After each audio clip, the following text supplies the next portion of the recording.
Assalamualaikum warahmatullahi wabarakatuh. Salam kenal Mbak Mas. Pada video kali ini saya akan membahas tentang learning curve.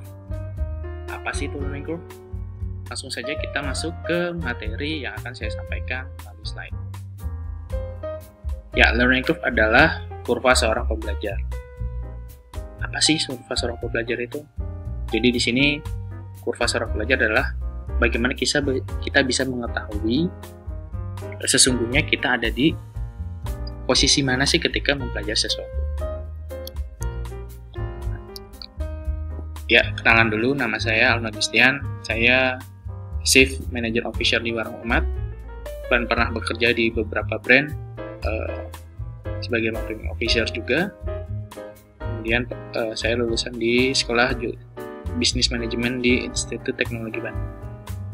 Alhamdulillah saya sudah menikah dan dikaruniai 2 orang putra. Ya, masuk ke materi langsung. Jadi sesungguhnya samudra ilmu di dunia itu teramat luas untuk kita selami. Hujan-hujan ilmu pengetahuan juga senantiasa mengucur deras dari langit hikmah. Embun-embun petunjuk dapat senantiasa dinikmati setiap harinya untuk menghilangkan kegersangan pikiran kita. Cahaya-cahaya ilmu itu tersedia tanpa batas buat menerangi kegelapan pemahaman kita.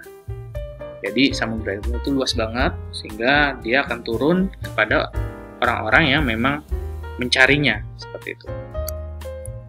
Nah, kita akan bahas dulu tentang kisah hikmah ya dari seorang Imam Malik atau imam yang menghadirkan yang saat ini banyak dibilang bahwa orang yang sangat berpengaruh ya, yang mempunyai karya atau mempunyai fikih mazhab Maliki. Ya, jadi si guru Imam Malik ini dia mempunyai kesulitan waktu dia ingin belajar. Dan dia ketika dia mau belajar dia nggak punya ongkos nih, nggak punya duit buat jalan kayak gitu. Nah, apa yang dia lakukan?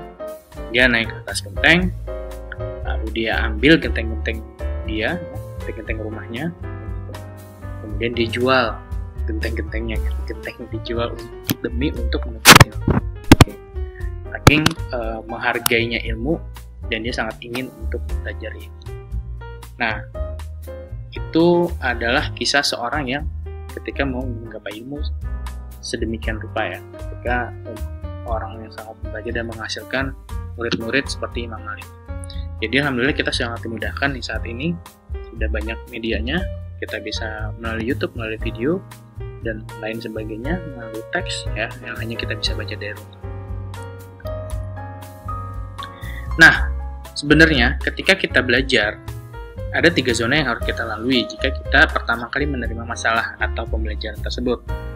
Nah, sebenarnya zona ini sangat berfungsi untuk mengetahui kita ada di posisi mana sih saat mempelajari sesuatu. Ibaratnya nih, saya gambar kurva atau garis yang ada di vertikal ini saya sebut tingkat kesulitan, atau Y, garis Y itu disebut tingkat kesulitan. Ada garis X yang saya sebut kompetensi atau kemampuan. Nah, yang dimaksud dengan zona tiduran adalah ketika kesulitannya itu rendah, tapi kemampuan kita tinggi. Nah, itu kita sebut dengan zona tiduran. Ya, jadi, masalah atau pembelajaran yang masih sederhana, permasalahannya, contoh, misal 6 tambah 6, pasti langsung bisa jawab 12, gitu. Karena tadi, sangat mudah untuk mengerjakannya. Tingkat kesulitannya rendah, dan kemampuan kita sudah cukup tinggi. Kemudian zona edukasi. Nah, ini adalah sebuah masalah atau pembelajaran yang tingkatannya memerlukan waktu untuk belajar gitu. Jadi ada 1 atau 2 level di atas kemampuan kita yang saat ini ada. Gitu. Ya, jadi tingkat kemampuannya itu lebih sedikit tinggi daripada yang sekarang. Kemudian yang ketiga, ada zona stres. Nah, ini yang biasa dilalui orang-orang yang nggak tahu apa-apa tapi dia harus nyebur ya gitu. Makanya dia akan stres. Jadi sebuah masalah atau pembelajaran yang tingkat kesulitannya tinggi namun kemampuan kita masih sangat minim. Sehingga kita bingung nih apa yang harus dilakukan. Nah, itu yang disebut zona stres. Nah, sekarang definisikan sendiri, Mbak Mas ada di zona mana, kayak gitu.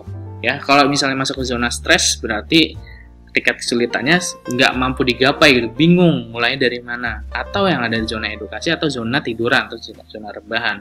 Nah, tinggal Mbak mendefinisikan sendiri atau Mbak Mas definisikan sendiri aja. Nah, sebenarnya belajar itu kita sejak kapan sih gitu kan? Kita belajar mulu gitu kan dari zaman kecil sampai besar. Nah, sebenarnya memang kita belajar dari semenjak kita lahir kayak gitu. Ya, jadi dari awal lahir cuman bisa tiduran, kemudian mulai tengkurap, kemudian mulai merayap, gitu.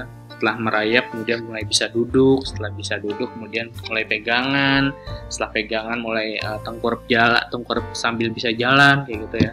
Kemudian mulai pegangan, jalan-jalan sampai akhirnya bisa berjalan. Jadi jangan kaget ketika memang kita harus belajar kembali, karena memang esensinya hidup dunia adalah pembelajaran. Ya, terima kasih. Kita akan ketemu lagi di materi yang lain, di materi video akademi bersama saya. Nanti ketemu lagi. Wassalamualaikum warahmatullahi wabarakatuh.